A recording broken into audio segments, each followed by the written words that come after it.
जहांदाद को गुलाम से जैसे ही पता चलता है कि बादशाह सुंदरी को ढूंढ रहा है तो जहांदाद तुरंत गुलाम से कहता है, जब तक बादशाह की शादी मूर्ख से नहीं हो जाती सुंदरी उसके हाथ नहीं लगनी चाहिए। इस लड़की को क्वार्टर में छुपा कर रखो। बादशाह की शादी के तुरंत बाद मैं तेरी सुंदरी से शादी करवा दूंगा और तुम दोनों को किसी दूसरे शहर मुंतकिल कर दूंगा। लेकिन उसी वक्त रात को बादशाह गुलाम को फोन करता है, लेकिन गुलाम की जगह सुंदरी फोन उठा लेती है। यह सुनकर बादशाह को तुरंत शक हो जाता है कि जिस लड़की की आवाज उसने सुनी है वो कोई और नहीं बल्कि उसकी मोहब्बत सुंदरी है, जो इस वक्त गुलाम के क्वार्टर में है। उसी वक्त बादशाह छुपते हुए तुरंत गुलाम के क्वार्टर पहुंच जाता है। दरवाजा बंद होता है, इसलिए बिना कोई आवाज किए बादशाह दीवार फांदकर अंदर घुस जाता है और जैसे ही उसकी नजर सुंदरी पर पड़ती है उसके होश उड़ जाते हैं। उसे तुरंत समझ आ जाता है कि गुलाम ने सुंदरी को अपने क्वार्टर में छुपा कर रखा हुआ है। लेकिन उसी वक्त बादशाह एक खतरनाक कदम उठाता है। वो सुंदरी को बेहोश करता है और उसे अपने कंधे पर उठाकर तुरंत सुंदरगढ़ हवेली ले जाता है। सुबह जैसे ही सुंदरी को होश आता है वो बादशाह को सामने देखकर बिल्कुल शॉक हो जाती है।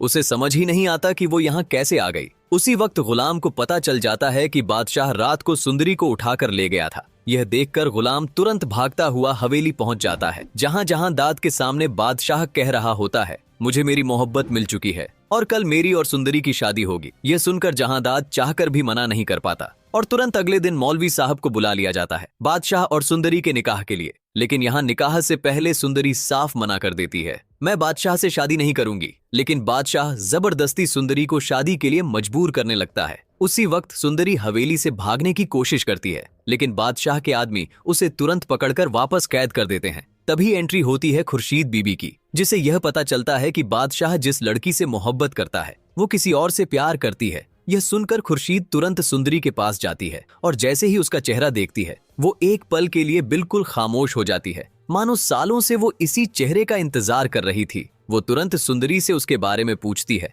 और सुंदरी बताती है, मेरे मरहूम बाप का नाम आशिक अली था, जिनका कुछ ही दिन पहले इंतकाल हुआ है। यह सुनकर खुर्शीद के पैरों तले जमीन खिसक जाती है। उसी वक्त उसे समझ आ जाता है यह मेरी अपनी बेटी है। यह जानकर खुर्शीद तुरंत फैसला लेती है कि अब वो सुंदरी के साथ वो जुल्म नहीं होने देगी जो कभी उसके साथ हुआ था। इसलिए खुर्शीद सुंदरी को हवेली से भगा देती है और उसे गुलाम के हवाले करते हुए कहती है, तुरंत यहाँ से निकल जाओ, अगर बादशाह को पता चल गया तो वो तुम दोनों को जान से मार देगा। ये सुनकर गुलाम तुरंत सुंदरी को गाड़ी में बिठाता है और वहां से भाग जाता है। लेकिन उसी वक्त बादशाह को इस बात की खबर मिल जाती है और वो तुरंत अपने आदमियों को ऑर्डर देता है, गुलाम की गाड़ी का एक्सीडेंट करवा दो। रास्ते में ही गुलाम की गाड़ी का भयानक एक्सीडेंट हो जाता है। इस हादसे में सुंदरी बच जाती है, लेकिन गुलाम बुरी तरह जख्मी होकर एक खाई में गिर जाता है। बादशाह के आदमी तुरंत सुंदरी को पकड़कर वापस ले आते हैं, जहां बादशाह और सुंदरी का निकाह होने वाला होता है। लेकिन उसी वक्त एंट्री होती है गुलाम की, जो जख्मी हालत में वहां पहुंचकर तुरंत ऐलान करता है,